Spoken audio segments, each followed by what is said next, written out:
The bell rang in Plymouth Harbor this weekend as the Mayflower 2 celebrated its Sapphire Jubilee. Mayflower 2 is part of Plymouth Patuxent, a living history museum where we really bring history to life. And we cover the 17th century, and the arrival of Mayflower transformed the lives of many people 400 years ago.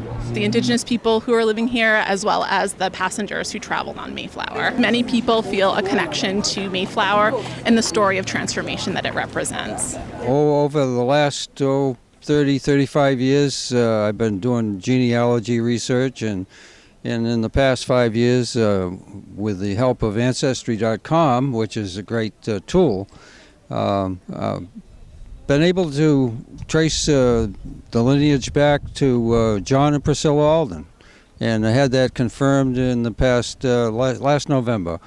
And I do have my certificate now that says that my 11th great-grandfather and my daughter's 12th great-grandfather is John Alden, and married to Priscilla. Visitors were able to get a tour of the vessel. This is great. You know, we're celebrating 65 years since Mayflower 2 arrived from England, and it's very, very exciting that here we are with the fully restored ship celebrating 65 years. Amazing. And meet travelers from the original Mayflower's journey. Well, my husband spoke to me some years ago, nearly 7 years ago, about an opportunity that he'd heard of when we were living in London, that we might become shareholders in a joint stock company that was going to be a fishing plantation. We're at Hudson Hills River in Virginia, but now we are here in New England. And so we have become shareholders in this place. Been here 7 years. We were some of the old standers coming that first ship that were called Mayflower. So it's been 7 years we're here now. And how was the voyage? Oh, well, I'd not do it again, not for all the wealth in Christendom. But it was 60 days it was, we was at sea. 6th of September we set sail after 2 attempts previous.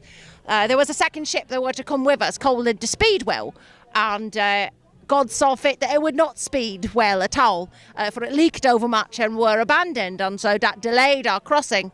So we left in September and spied land the 9th of November and come ashore at Cape Cod the 11th of November. There were also craft activities. We're celebrating with some kids' activities, so we've got crafts, making a bell, making a little boat, coloring pages, scavenger hunts, and we've got WATD here.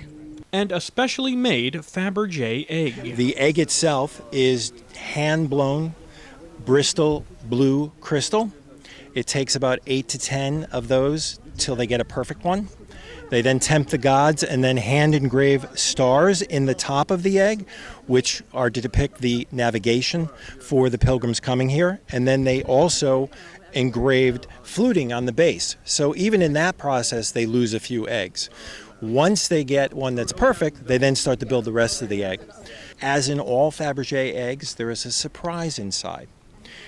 When you open up the egg, you can see a replica of the Mayflower, also done in sterling silver with 24 karat gold overlay.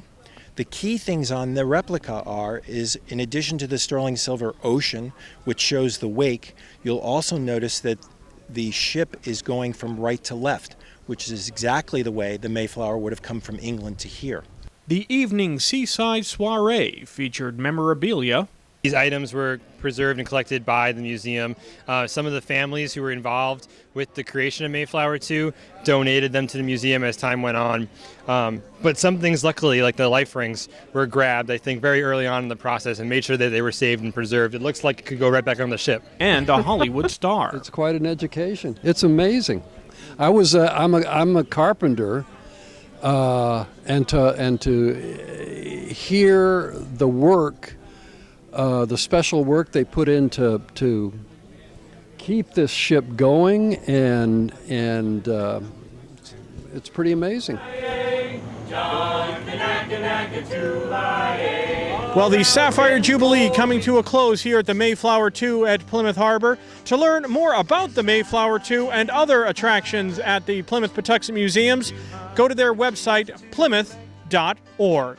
Reporting from the Mayflower 2 at Plymouth Harbor, Dan McCready, WATD News.